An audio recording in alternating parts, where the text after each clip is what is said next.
বেকারত্ব, সন্তানের পড়াশোনা, সংসারের চাপ সামলাতে গিয়ে নিজেকে জীবন্ত লাশ বানিয়ে ফেলার আগে ভিডিওটি দেখুন। কখনো ভেবে দেখেছেন মৃত্যুর পর আপনার সন্তান আপনার কথা ভুলে যাবে?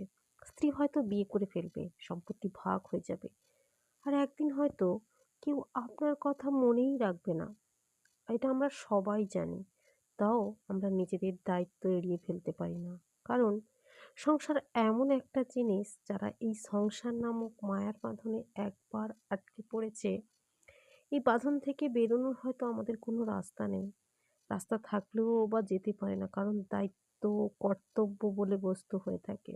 কারণ আমরা যখন কোনো একটা সংসার গড়ে ফেলি, তখন আর নিজের বলে কিছু থাকে না। সেখানে অনেকগুলো মানুষের জীবন জড়িয়ে থাকে। তাই আমরা এমন কিছু করব না যেখানে আমি নিজেও কষ্ট পাবো এবং অপরকে কষ্ট দেব। তাই আজকের আমি এমন কয়েকটি টিপসের কথা বলবো, যেগুলো ফলো করলে আপনি নিম্নবিত্ত হোক আর গরিব হোক, আপনি ঠিকভাবে সংসার চালাতে পারবেন। এমন হবে না যে আপনি এমন কিছু করে ফেলছেন যার জন্য আপনি নিজে চিন্তা করে করে নিজেকে জীবন্ত লাশ বানিয়ে ফেলছেন। তো বন্ধুরা, চলুন লেটস স্টার্ট।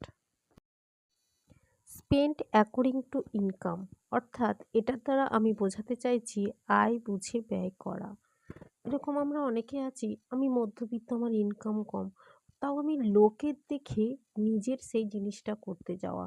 তার জন্য হয়তো আমি অনেক দেনাগ্রস্ত হয়ে পড়ছি, বা কোনো আমার মানে সন্তানের আবদার মেটাতে গিয়ে আমার ইনকামের বাইরে চলে যাচ্ছি।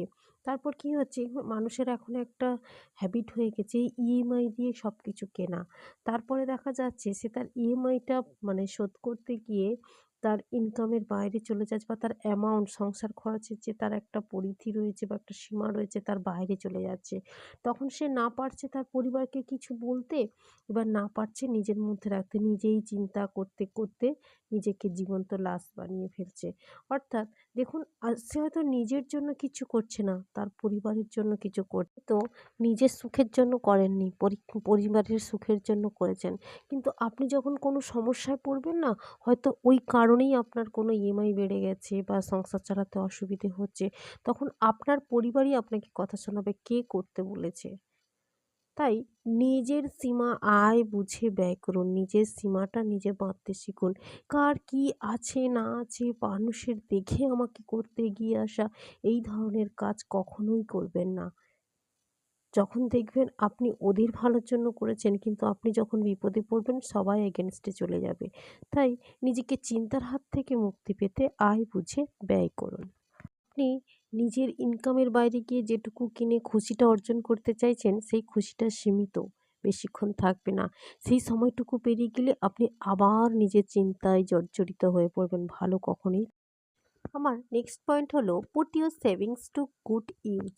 অর্থাৎ আমরা তো নিম্ন মধ্যবিত্ত পরিবারের মানুষজন। আমরা যদি সংসারে 10 টাকা আয় করলাম, হয়তো 3 টাকাও জমালাম, আমার পক্ষে 5 টাকা জমানো সম্ভব না, আমি 3 টাকাই জমালাম। টাকাটা অযথা ব্যাংকে ফেলে না রেখে ওই টাকাটা দিয়ে আমরা এমন কিছু করি যার থেকে আমরা বছরের শেষে আরেকটু বেশি কিছু আর্ন করতে পারবো। দেখুন, আপনি যদি আমার কথাই বলেন, আমি আমার পরিবারের ক্ষেত্রে আমার হাজব্যান্ড কি করে, ওনার কাজের বাইরে যতটুকু সময় পায়, যেটুকু সেভিংস হয়, সেটা দিয়ে আমরা একটা ছোট্ট বিজনেস শুরু করেছি। এটা চালের ব্যবসা। তো চাল একটা নিত্য প্রয়োজনীয় মানুষের জিনিস, ওটা লাগেই। আমাদের এত কোনো চাপ নেই। আমরা আমাদের যেটা পার্মানেন্ট কাজ, সেই কাজটা সামলে রেখে যতটুকু সময় পাচ্ছি, সেটা দিয়ে আমরা চাল বিজনেস শুরু করেছি।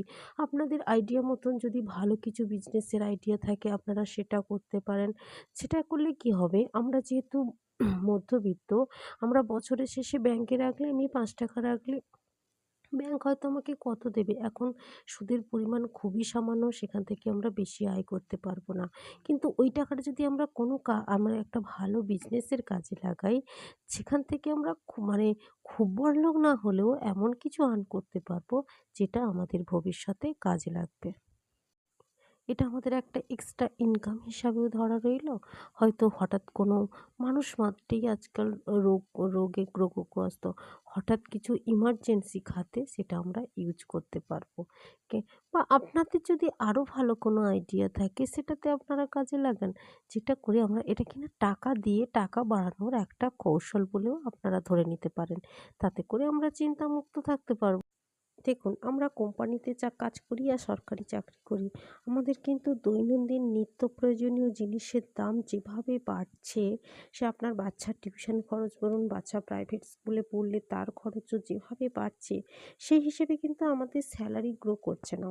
তাহলে আমাদের মাথায় রাখতে হবে যে আমাদের ইনকাম কিন্তু একটা ফিক্সড লেভেলে দাঁড়িয়ে আছে। সেক্ষেত্রে আমাদের ব্যয় কিন্তু বেড়ে যাচ্ছে। তাহলে সেক্ষেত্রে আমরা যদি এই উপায়গুলি ফলো করি, সেটা করে আমরা উপকৃত হব। কোনোদিন এটা ভাববো না যে আমার ইনকামের বাইরে গিয়ে আমরা এমন কিছু করব লোককে দেখাতে গিয়ে, কারণ ও করেছে, সঙ্গে স্ট্যাটাস মেনটেন করতে হবে, আমাকেও করতে হবে। এতে করে কিন্তু ক্ষতিটা আমারই হবে। তাই সবসময় ভাববেন, ও রেস্টুরেন্টে খেতে গেছে, ও বড় বড় জায়গায় বেড়াতে যাচ্ছে, আমাকে যেতে হবে, সেটা কিন্তু না।